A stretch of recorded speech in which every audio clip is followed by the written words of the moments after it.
campus. Oh my god. I'm Lena Wilson. I'm the chair of the Student Event Committee, and I'm a senior at Smith. And I'm Becca DeMonte. I'm the vice chair of the Student Events Committee, and I'm a junior. We're the Oregon campus that does main programming throughout the campus. It's basically our job to make sure that there's always something happening. And so we do that in 4 different ways. We have the film subcommittee, which shows the films every weekend in Weinstein. We have the Jitteries subcommittee, which is what we call our little coffee house music deal, which is Thursday nights. And we have the spoken word subcommittee, which brings different spoken word artists on Mondays. And then we have special events, which is kind of pretty wide-ranging. Like, our special events subcommittee chair is going to host our Oscar screening party in a couple of weeks. We have the Break from the Norms on Thursday mornings in the CC, where people like decorate cookies or get drinks or something. So special events is kind of just like big and little ways to break up the monotony of school.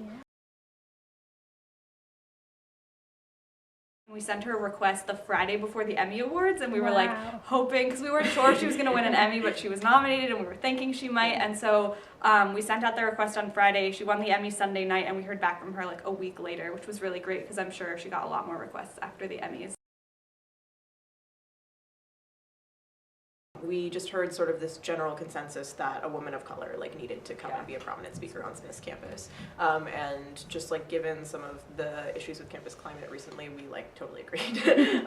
Like basically our main goal in this event is giving students of color, particularly Black students, something to really look forward to in the spring, and so we were like, who would be amazing at filling that role, and it was really honestly a no-brainer, especially given, I mean, you know, this process has been, this thought process has been going on for about a year, but starting in like September when we were serious about the plans, she has just been blowing up. Like her star has just been rising immensely. It's been extremely, extremely fortuitous. It's going to be huge.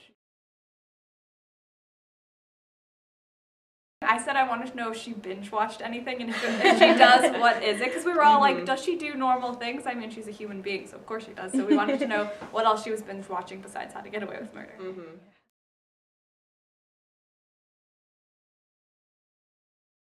Well, both of us have had classes with her, so we are familiar with her as a professor and as a person, and we think that she's wonderful in both of those capacities. But we also just saw it as an opportunity for there to be sort of a peer-to-peer conversation between Viola and Andrea, because Andrea is also a Black woman in the industry. She's making content, she's performing in content. She was a theater major at Smith when she came here for undergrad, so she's sort of very familiar with this whole legacy of like being a Black woman in the performance industry in one way or another. And so I just thought, I mean, personally, and you know, Becca and I agree, I think I can safely say that it was a very good match just in general.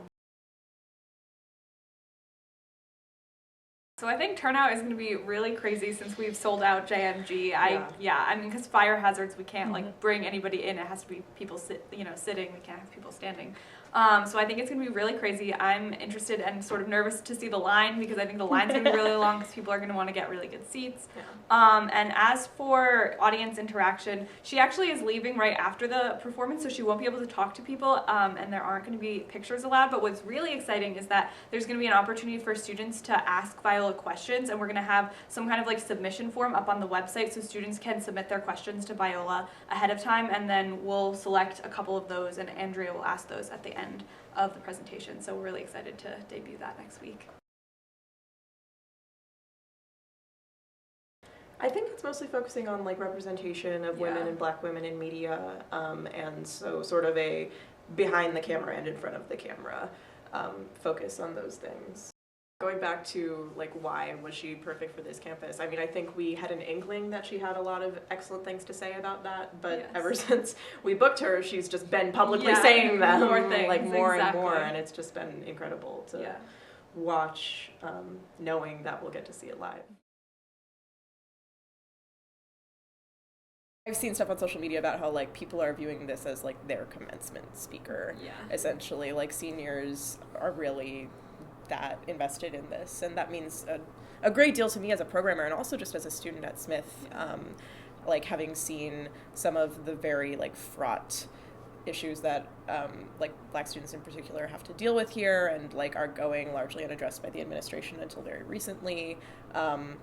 It's just a really amazing opportunity, I think, for people to sort of be united, and it's also just really great that there's going to be an event that is like about Black womanhood. Like it's not really for anyone else. And I think it's, you know, obviously the event is for everyone to appreciate, but it's not about me. It's not about Becca. Like it's very specifically about the lives and experiences of Black students on campus.